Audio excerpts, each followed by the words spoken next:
আপোনালোকৰ ভালনে খবৰ? কিমান ভাল দেখাব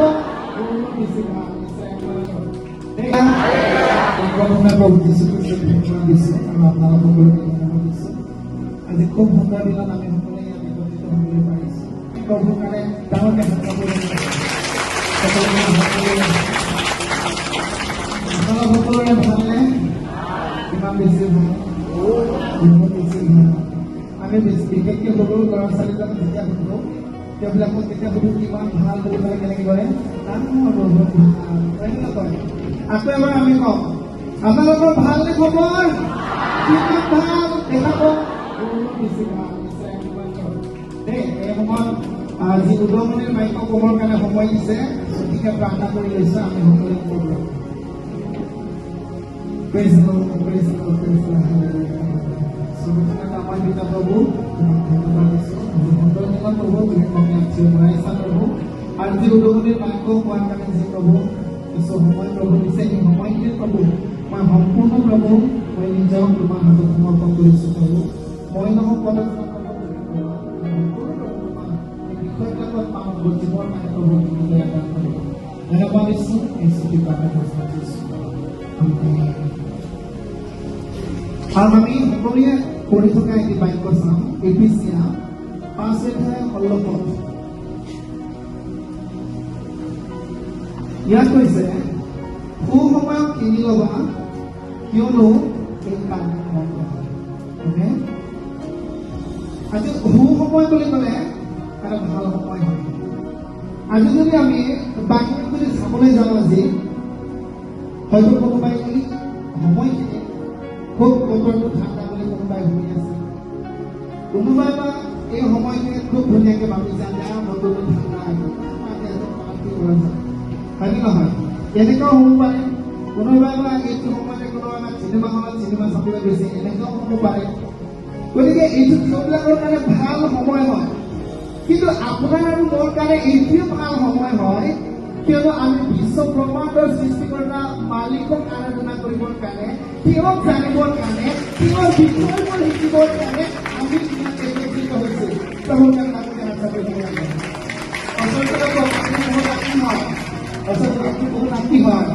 আপুনি সৃষ্টিকৰ্তা মালিকৰ কথা জানিবলৈ আৰু ভালকৈ বুজিবলৈ আপুনি ইয়াত আহিবলৈ পাৰিছে। Praise the lord, hallelujah.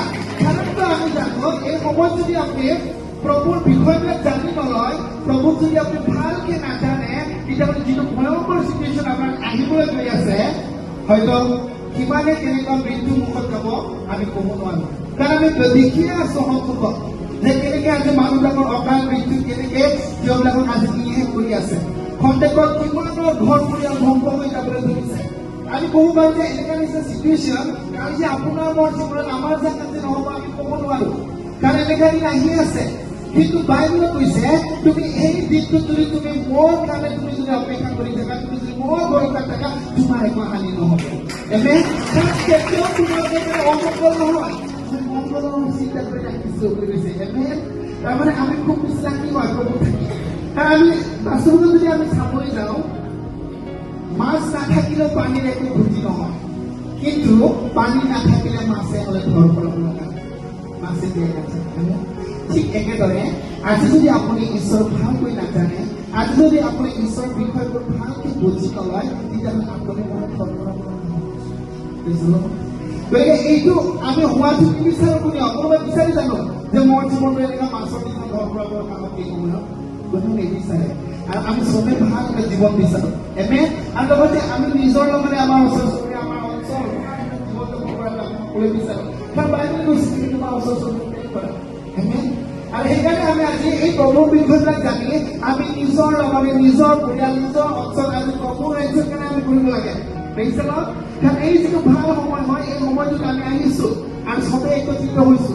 আৰু ইয়াৰ পৰা আমি এনেকুৱা মনোযোগেৰে আমি বিষয়বিলাক বুজিব লাগে, এনেকুৱা মনোযোগেৰে আমি প্ৰভুৰ বিষয়বিলাক ধৰি লৈ গৈ আমি যেনেকুৱা মৌমাখিয়ে ফুলৰ ৰসটো লৈ গৈ নিজৰ বাহত মিঠা কৰে, ঠিক তেনেকৈ আমিও লৈ গৈ আজি নিজৰ ঘৰৰ পৰিয়ালত কি কৰিব লাগে, মিঠা কৰিব লাগে। Praise the lord. আৰু সেইকাৰণে বাইবেলে কৈছে মতি হাতৰ হাতত ধৰিলে আমি বাও তুমি খোজা দিয়া হ'ব, বিচৰা পাবা, টুকুৰিবা তেতিয়া তোমালৈ মোৰ মুকলি কৰা হ'ব। তাৰমানে প্ৰত্যেককেইটা কথাত আমি ক'ব পাৰো এটাই কথা আছে, ইচ্ছা বুজিবলৈ ইচ্ছা লাগিব, বিচাৰিবলৈ ইচ্ছা লাগিব, দুখীয়াবলৈ ইচ্ছা লাগিব। এমেন। আৰু সেইকাৰণে আমি বাইবেলৰ পৰাই আমি কিছুমান ব্যক্তিক জানো কেনেকুৱা বিচাৰিছে, কেনেকুৱা চাইছে। আমি যদি স্বকীয় কথা ক'বলৈ যাওঁ, তেতিয়াহ'লে স্বকীয় জীৱনটো তেওঁ চুটি চাপৰ হ'ব পাৰে, ইমানে চাবলৈ বিচাৰিছে, ইচ্ছা কৰিছে, তেওঁ গৈয়ে আছে।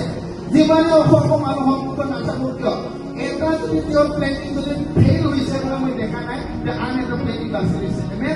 যোৱাকালি যদি আপুনি ভাবিছে নাই কিবা এটা নাই হোৱা, আজি আপোনাৰ হ'বলৈ গৈ আছে। কাৰণ কি পাইছে, ডাঙৰ গছ, তেওঁ কি কৰিছে, গছত উঠিছে, এনেকে হ'লে আপুনি কিছু চাব, চাব। আৰু সেইকাৰণে আপুনি আজি যিটো নেকি প্ৰগ্ৰামত আমি সকলোৱে একত্ৰিত হৈছো, এতিয়া আমাৰ কাৰণে আজি ডাঙৰ গছ। আৰু ইয়াৰ পৰাই যেতিয়া আমি অসম গছত যেনেকৈ চকীয় উঠা দিছো, নিজেকৈ মাতিছে, কাৰণ সেই বস্তুটো চিনি নাপায় ইমান মানুহৰ মাজত, নিজেকৈ যিচুৱে মাতিছে। আৰু মই কৈছো আপোনাৰ এই প্ৰগ্ৰামত যদি আপুনি যিমানটা শিকিব, আপুনি যিচুক মান পাবলৈ গৈ আছে। আৰু এইখিনি মই জনাব বিচাৰিছো, যাতে এই সময়টো আপোনাৰ সময় ইমানেই গতি কৰে, কেতিয়াও সময়টো আপুনি ধৰি ৰাখিব নোৱাৰে, কেতিয়াও সময়টো আপুনি পিছুৱাব নোৱাৰে। সেইকাৰণে আজি যিটো সময় পাইছে, খুব ধ্যানেৰে আপোনালোকে ঈশ্বৰৰ বাক্যটো জানিবৰ কাৰণে চেষ্টা কৰিব, ল'বৰ কাৰণে চেষ্টা কৰিব, আৰু সেই বাক্যৰে আপুনি নিজৰ জীৱনটো সুন্দৰ কৰিবৰ কাৰণে চেষ্টা কৰিব। আৰু এইখিনি মই অনুযায়ী মোৰ ছুটিকে বাক্য বস্তুটো আমাক সামৰণি মাৰিছো। ঈশ্বৰে আশীৰ্বাদ কৰক, সকলোৰে লগত নিজৰ জীৱন।